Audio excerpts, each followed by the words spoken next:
Thank you, Pam. And I can see that's recording and that we're all back once again. So basically, the Standards Committee, we've gone away, we've deliberated on what we've heard today. And the decision of the committee is that Councillor Watkins has breached the code of conduct in her actions from the incident. So what I'm going to do now, and we're going to move to stage 4, which is the consideration of any sanctions. But before we do that, there'll be the opportunity for Lee and Councillor Watkins to have their input into it. So if I can, first of all, ask Lee from the Ombudsman's Office. Over to yourself, please, Lee. Thank you. Now that a breach of the code has been established, it's obviously for the Standards Committee to determine the appropriate action. The Adjudication Panel for Wales sanction guidance was circulated earlier this afternoon, and the Ombudsman's casebook with examples of previous similar cases is available on the Ombudsman's website. In mitigation, Councillor Watkins was attempting to assist an elderly patient who wanted her to act on her behalf. Councillor Routley also stated at interview when he assisted Councillor Watkins during the investigation that Councillor Watkins had received training and lessons had been learned. However, Councillor Watkins relied on her position as a member of the council and the health board once the practice did not do what it wanted her to do, what she wanted it to do. Even if her actions were meant in support of her patient, her conduct was such that she sought to gain an advantage for the patient over and above other patients whose needs may have been more urgent and thus potentially creating a disadvantage for other patients. It is an aggravating factor this was not a one-off incident, given that Councillor Watkins made 2 separate telephone calls to the practice and, after a period of 13 days, chose to make a complaint to the Health Board which did not accurately reflect the nature and content of her telephone contact with the practice, and her complaint included unfair and incorrect criticism of the practice's staff.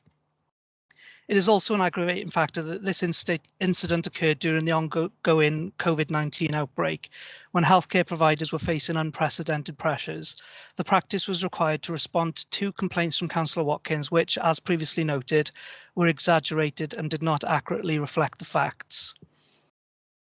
Councillor Watkins sought to rely on her having acted in the moment in her responses to the Ombudsman, although the second telephone call and the complaint to the Health Board cannot reasonably be considered to have been made in the moment.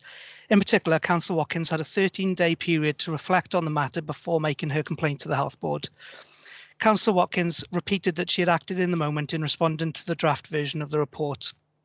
And her responses today, in which she referred to a previous negative history with the practice, and referring to the complaint as being vexatious, indicates a lack of insight and understanding into her conduct, particularly in making that complaint to the Health Board. There was also a deliberate attempt on Councillor Watkins' behalf to use her position improperly to gain an advantage for the patient and to pressure the practice to act outside its data protection procedures and to speak directly to a busy on-call doctor who was dealing with emergencies. In addition to considering whether a sanction is appropriate in this case, it is also open to the committee to consider a partial suspension of Councillor Watkins' Health Board duties. Earlier today, 2 recent Standards Committee determinations were shared with the Standards Committee of a similar nature. On the 11th of June, Denbighshire County Council suspended a member for 2 months for misusing his position by complaining to a complainant's employer about a private matter, although in that case, it was also determined that the member had also breached further paragraphs of the code. On the 25th of June, Wrexham County Borough Council suspended a member for 3 months for misusing his position by complaining to the complainant's employer and regulatory body that they had made a vindictive complaint to the Ombudsman. In that case, it also determined the member also breached paragraphs 4B and 4C of the code. I should note that the decisions I've just referenced are subject to appeal, but the Ombudsman is satisfied they are fair and appropriate published decisions by those standards committees. Thank you. Thank you, Lee. Can I invite Councillor Watkins to reply? Mitigation in the moment. Thank you, Chair. My apologies for getting upset earlier. But in terms of the 2 telephone calls that I probably did make, I do seem to recall that I asked if the doctor could call me back, and I seem to recall that that would be a possibility. I had no intention of taking the doctor away from any emergency calls that or emergency care that he was providing. And yes, certainly in terms of COVID, I was aware that this old lady was, in a very difficult position. She hadn't been able to see the doctor on a previous occasion. She'd been referred to the practice nurse who had said to her, and this is anecdotal because this is what she told me. "I'm sorry," the practice nurse said, "I don't know enough about eyes. You will have to go and see the optician." She went along to the optician and she'd got then to wait a week for an appointment. So I was aware of the difficulties that this lady was coming up against, and I was very concerned for her. She's frail, she's fragile, she's 80 odd years old, she lives alone, and she was in pain and worried about her eyesight. I've also said in mitigation that I worked for 30 years as a district nurse midwife in Cornwall and then as a community midwife in Plymouth. And I was always able to pick up the phone and get a message through or speak to a doctor. That was all I wanted to do to help this lady. And as I've said already, I have been willing to apologise if I came across as too forceful. I was acting in the moment. I was conscious of the fact that it was Friday tea time. Chemists here in Killeen are not open on a Saturday and Sunday. And it was absolutely solely my intention to try and help this elderly lady. In terms of me making the complaint to the health board, I am confident that I submitted that claim prior to the 13 days that I'm being accused of. I may have got that wrong. It's a very long time ago. I know I did take a little while to reflect, but I did feel strongly enough that this old lady had not received the help and assistance that maybe she should have been entitled to, and that's why I took the matter to the health board. I also refer back to the situation where I feel that there is a history between myself and the practice manager. On the occasion where I arrived at the surgery expecting to see the GP, I'd come out of hospital on morphine medication, and I was very well aware that only the GP could continue to prescribe that. When I was unable to get beyond the receptionist, I asked to speak with the practice manager. And during the course of that conversation, I was very fragile myself at that time. She reduced me to tears, and the GP, came out of his room, and when appraised of the situation, he said, "Oh, no, Mrs. Watkins needs to see me." So I feel that she took umbrage at that. I'm sorry, I really don't know what else to say other than that as a counsellor, and I'm sure my counsellor colleagues will agree, you do on a lot of occasions stand up for your constituents and try and help them wherever it is at all possible. I was very clear that I was calling on behalf of a constituent who I know through the befriending service, which incidentally I set up 4 years ago together with the lead public health nurse at that time. The lady's not a personal friend of mine, and I didn't seek for any special favours for her over and above any other patient who might be needing assistance from the surgery. I just wanted to see if there was any option whereby a script might have been provided that I could have then helped to take to her. I would say that councillors all the time do take up issues on behalf of residents. I was doing it in the capacity of initially a befriender. I only raised the fact that I was also an elected member when I felt I wasn't making any progress with the surgery staff. I had absolutely no personal advantage to gain. The advantage that I was hoping to gain was support and assistance for this elderly lady who was in such distress.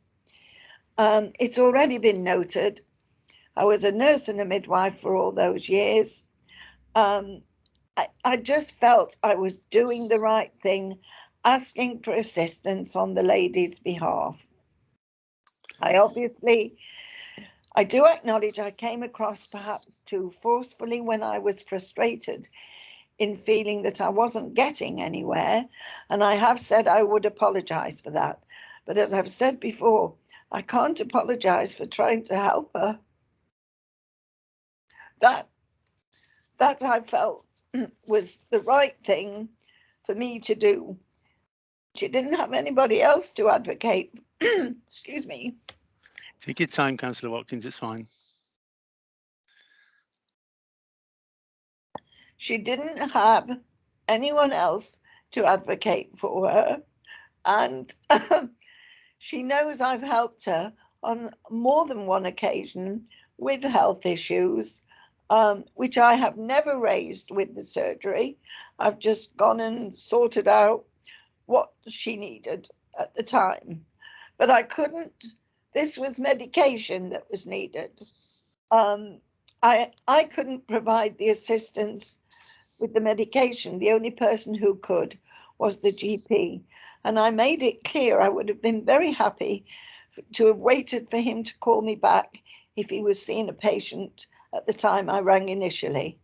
So there's really very little else I can say other than I'm sorry if I came across too forcefully. I have learnt lessons for the future. And in fact, there's been 2 further instances where people have brought concerns of this nature to me. And I've said, I'm very sorry, I can't get involved. I would recommend you contact the health board and or the ombudsman. I have learnt lessons. I will be very careful in going forward if I'm asked for help in the future. And I don't really feel there's very much else I can say.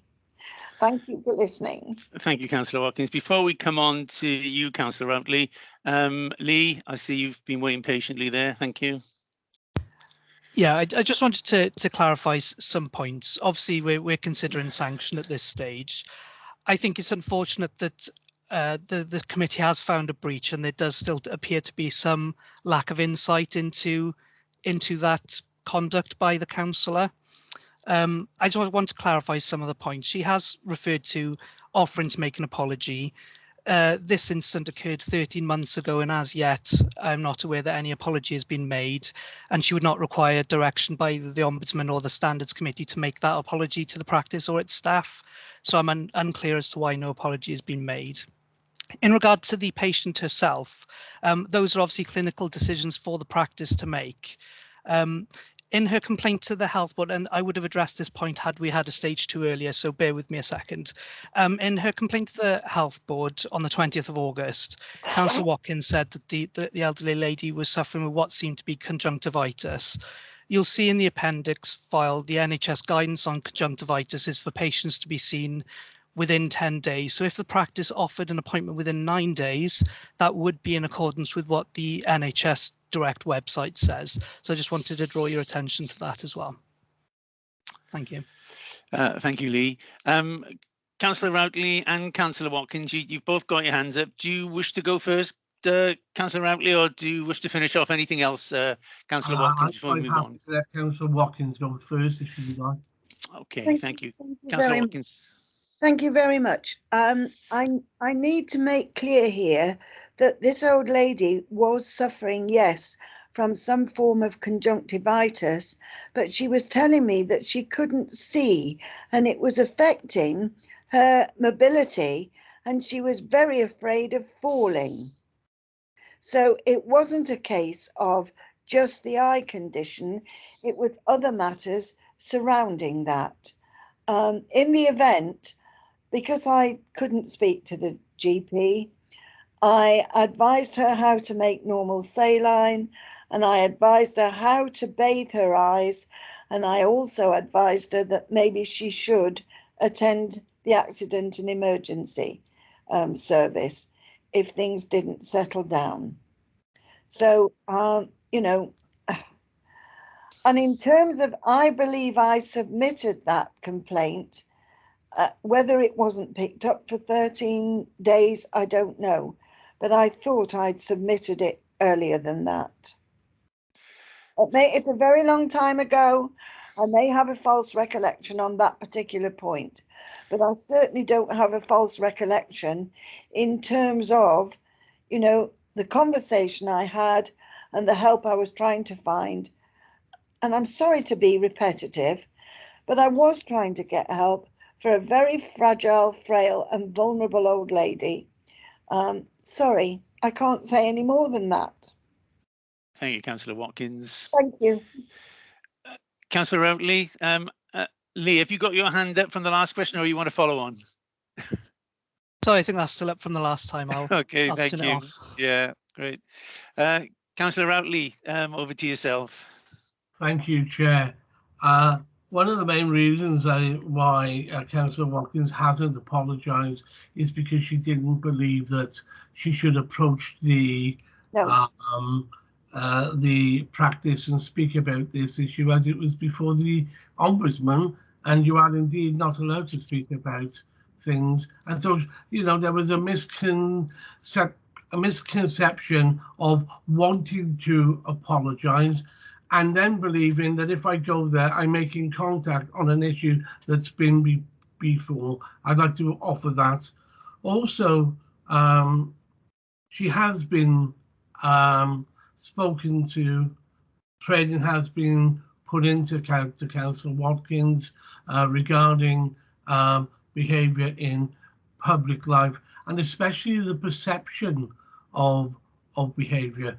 It's the perception here that I believe has got her into trouble.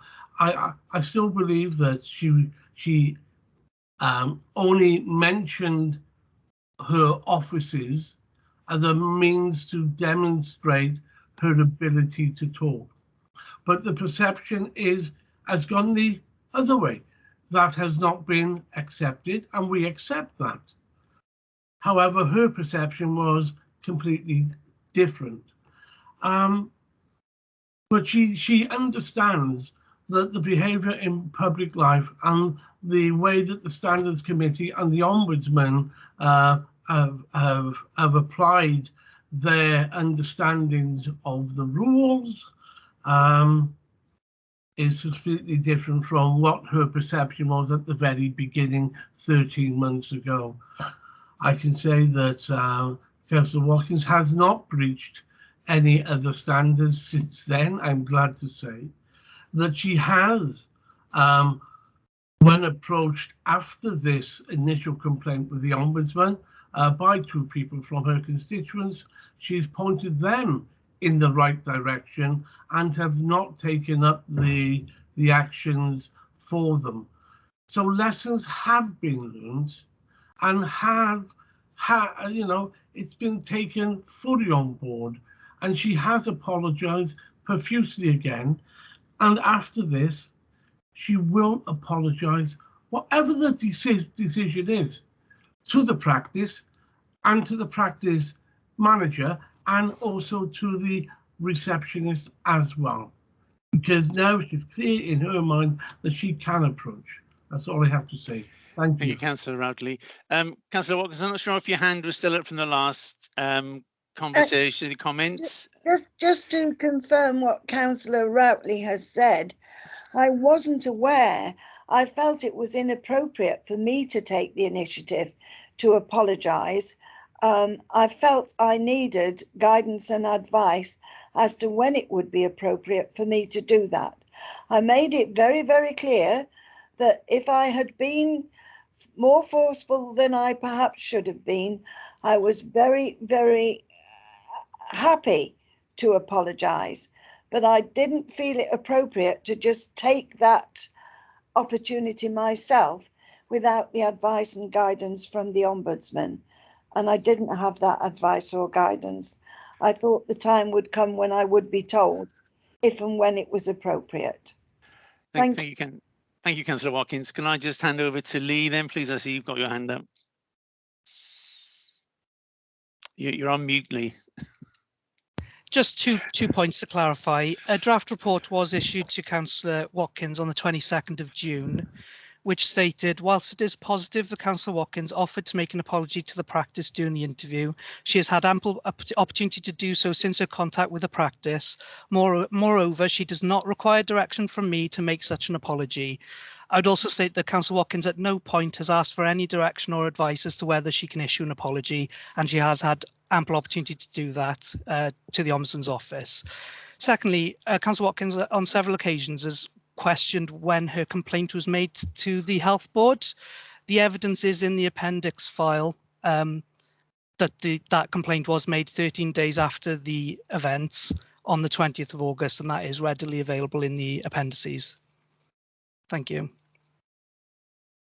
Thank you, Lee, from that. Okay, in that case then, I'd like to move on. Basically from here, it's going to be another, I'm going to ask you to leave while the Standards Committee consider if and or what sanctions are required, and then Pam will invite you back in when we've had our deliberation. So if I can ask all bar the Standards Committee to retire once again, I'd much appreciated.